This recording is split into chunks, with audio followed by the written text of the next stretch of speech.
Hi everybody, welcome back to my channel, Barter Hordes. My name is Robert, here with a Friday Reads check-in. Before I get to the books that I read this week and the books that I'm currently reading, I wanted to answer a question that has been sent to me by a couple of different people about the BookTube Prize. So if you're not interested or want to hear anything about the structure of the BookTube Prize, feel free to skip ahead in this video until you start to see the book covers show up, and that's when I'll be talking about the books that I read. And I'll try to make this quick because I've been kind of on a campaign against long videos, both watching them and making them, and so I'm going to try to keep this one at a reasonable length. People have asked me how the books get separated into the different groups in each round, and is it just purely random? And there's a more complicated answer than that. I am using some software that was developed for the competitive speech and debate world, where I was a coach for 10 years as a high school debate coach. And I have chosen to set up the BookTube Prize using a speech event format. And the way that works is there are 6 speakers, or in our case, 6 books in each section. That would equate to roughly an hour's performance or an hour's competitive round in a speech tournament. You have 6 speakers that each speak for up to 10 minutes. And it works out really well. The format is wonderful. It's been used for a long time, and it provides some really interesting results. The way I have used it, we're using the equivalent of the elimination round process, where half the field gets trimmed each round. So in the first round for us, which is the octafinals round, that means there were 8 sections with 6 books each, or 48 books. The 6 books in each group were selected completely at random. There's a random generator function in the software. And so it was very possible that 6 duds could end up in one group, or 6 world beaters end up in one group. But the way it works out overall is it's just a pretty random selection. And as long as you're in the top half of your group in each round, you continue to advance. Now, the rankings don't carry on from round to round. Once you advance to the next round, the rankings are all reset, and it's a fresh start against the 5 other books in your group. Now, once you get to the quarterfinals round, where we've already had a round of competition, it's a little more complicated in how the books are separated into the groups. We use a power protection formula. So at the end of the octafinals round, there were 8 group winners, 8 group runners-up, and 8 third-place books in the 8 groups. And so rather than risk with a random assignment 8 superior books that are doing really well in the rankings all showing up, or 6 superior books showing up in the same group, we use a module that spreads those out. So you take the 8 winners from the octafinals and you spread them out among the 4 quarterfinalists. So 2 winners will show up in each of the 4 quarterfinals sections. Also, 2 second place books will show up in each quarterfinal, and 2 third place will show up in each quarterfinal. Now, which of those winners shows up, which of those second place books, which of those third place books is still random. So it protects against all the best ranked books showing up in the next round in the same section if you use a purely random draw. So it's random in the beginning, but after that, it's what we call power protected. So we spread out the best and the books that are just barely making it through each round. So it kind of protects the best books from hitting each other until later. At least that's how it works in theory. It doesn't always work out that way. And so when we finish the quarterfinals round, which finishes 2 weeks from tomorrow, there'll be 12 books left. And so we'll have 2 sections in the semifinals. There will have been 4 first place books in the quarterfinals. They'll be split up 2 and 2. And the same with the second place books and the third place books going into the semifinals. Then, of course, in the finals, it's just whichever 6 books remain after the semifinals. They'll all end up in the same section. So I hope that didn't make it more unclear, but there is a rhyme and reason for how those 6 books are chosen for each group. Okay, on to the actual reading for the week. I finished 3 books this week, almost finished a 4th that I'll be finishing tomorrow, and I've started 3 new ones. Actually, I've started 2 new ones. So I've got 6 books to talk about, 3 of them very briefly. The first one I finished is a book that I mentioned to you last week that I picked up at the Decatur Book Festival last summer, and it's Akil Kumarasamy's Half Gods. This is a series of 10 interlinked short stories that deal with characters from Sri Lanka. Some of them are remembering stories that took place in Sri Lanka. Some of them have moved as a result of the civil war that broke out in the early 1980s in Sri Lanka and have moved to the United States, but they meet or keep in touch with people that they knew in Sri Lanka.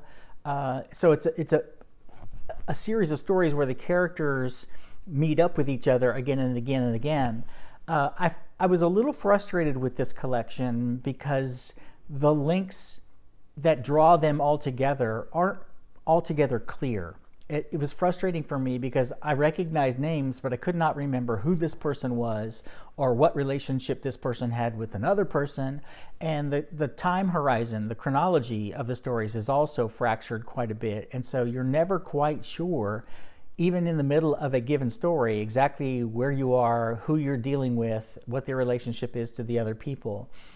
That is in part my fault because I don't know the politics and history of the conflict in Sri Lanka and that whole region. And part of it, I think, is on the author for not making those links clear enough. So I didn't really enjoy this collection as much as I had hoped, although I was really interested in reading about a part of the world that I don't know much about. I just felt like first of all, it is a debut fiction collection. And so there were some things that I think could have been worked out better with some more time. The second one I read was my selection from this current year's BookTube Prize list. This was a book that was in the octafinals but didn't advance to the quarterfinals, and that is Sigrid Nunez's The Friend. And I'm actually surprised. This book went on to win the National Book Award, and I'm surprised it didn't do better in our competition now that I've read it. I absolutely adored this novel. It's a series of recollections. Whether they're supposed to be fictional or whether they're supposed to be journal entries is never entirely sure. The narrator is an author. Her mentor and best friend, an older man who is an author, who was her teacher originally, has recently died. We find out very early in the book he's committed suicide. And she is thinking back to occasions with him. She's thinking back to his history with his 3 different wives. She's thinking back to various things in the literary world. There's a meditation on publication. There's a meditation on writing and teaching and the problems with teaching in contemporary society, which I found utterly compelling, of course, as a recently retired teacher. I really, really enjoyed this book. I haven't heard a lot of people talking about it other than the fact that it won the National Book Award. BookTube has not really adopted this as a darling, and I think it's a shame. I think what might turn some people off is it feels like a series of very short, paragraph-length journal entries that can jump around in topics, but they gradually all tie together throughout the book, and I really, really, really enjoy this. It's a short book. You can read it very quickly. It's about 200 pages. So that was Sigrid Nunez's The Friend, a book that surprised me how much I really enjoyed. If I had been a judge in that group, I probably would have ranked it higher than it got from some of the other judges, but that's the nature of having multiple judges. And then the last one that I finished is from my 2019 release pile, and this turned out to be a mystery novel. I wasn't aware of that at the beginning. But The Hunting Party by Lucy Foley. Lucy Foley is a UK writer. It's a story that's set in Scotland in the winter. It's set in and around New Year's Eve, which I love Scotland. I haven't been in forever, but I've always enjoyed Scotland.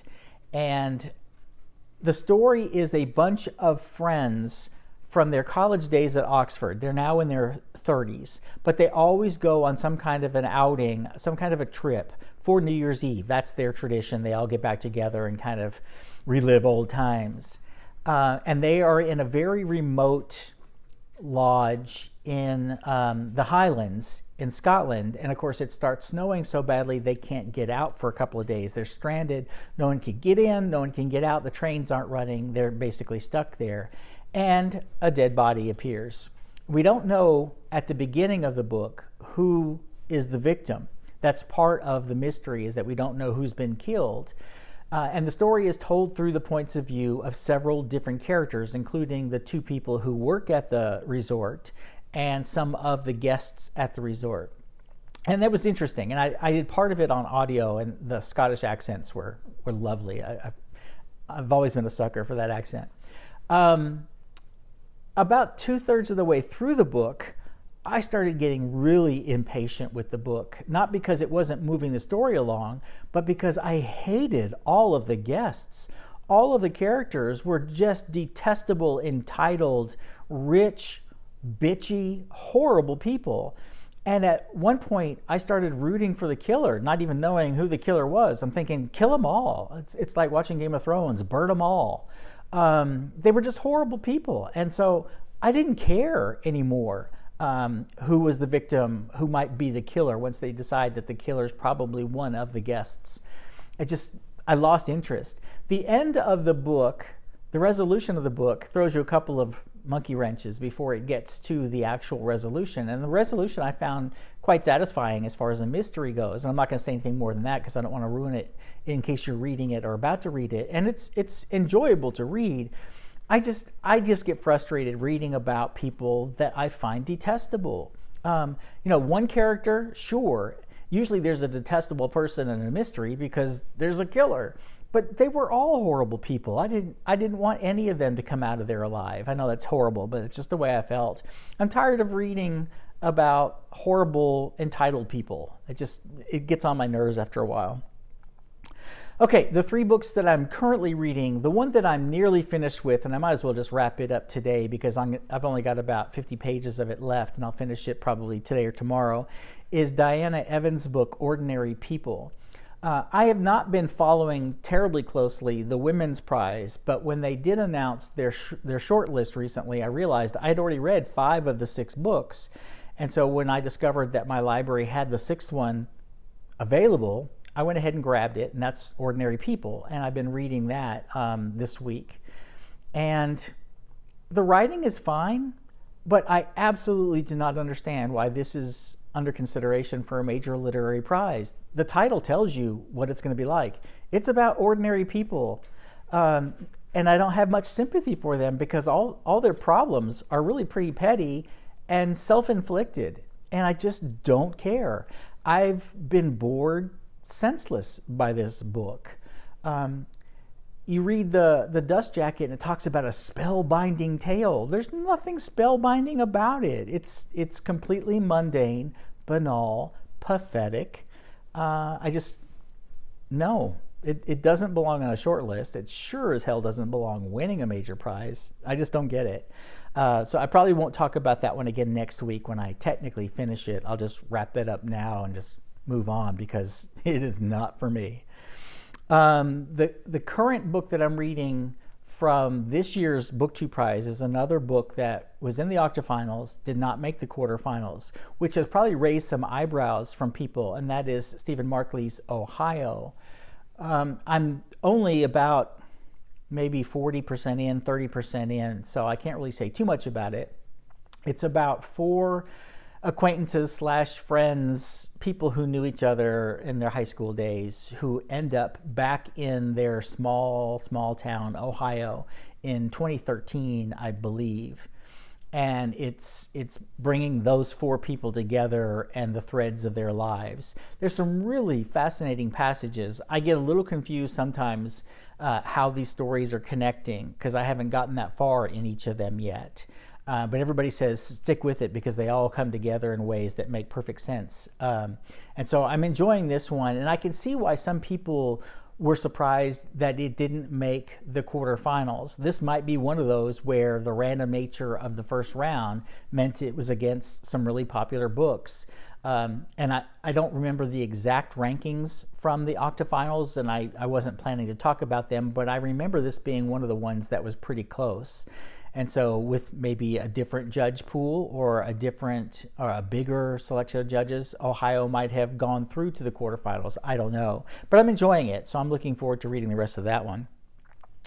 And then the 2019 new release that I just picked up last night, I'm doing a buddy read with Jacqueline of 6 Minutes for Me of The Night Tiger by Yangsze Choo. It's set in 1930s Malaysia.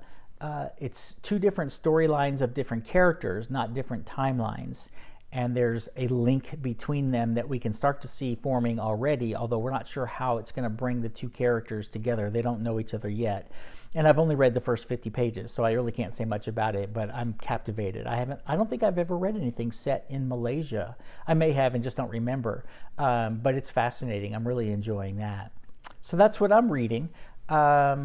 Looking ahead, we have, like I said, 2 more weeks on the BookTube Prize. Almost half of the judges have now turned in ballots already, so I'm waiting for the other half to finish up.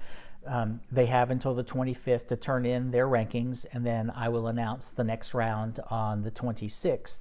So mark your calendars for that. If you want to check out my video, it'll probably be in the morning of the 26th. I'll announce the 12 books that advance to the semifinals, and then we'll go for another 2 months. I'm thoroughly enjoying organizing this prize, working through the details to see how it works with judges in different time zones in different countries. Most of them have had little problem getting the books either by purchasing them or getting them through their libraries, which is wonderful. I was a little worried that international judges would have problems getting some of the books since I'm using the American publication dates as the eligibility dates. But so far, they've all been able to do that with some minor difficulties here and there. So I'm really pleased with the way it's going. And of course, I'm hoping that next year we have twice as many people wanting to judge, maybe more than twice as many people, because I'm also considering adding a nonfiction category for next year, which would necessitate a number of new judges coming on board to make that work. So I hope you're having a great weekend. I know parts of the country are still suffering with incredible floods. Jacqueline mentioned that they got 7 inches of rain yesterday in Houston, and most of the city is suffering some flooding, and I'm sure it's true throughout most of the Midwest. Please be safe. Don't drive into big puddles. Your car's not worth it. Your life's certainly not worth it. And I will talk to you again later this week. Bye, everybody.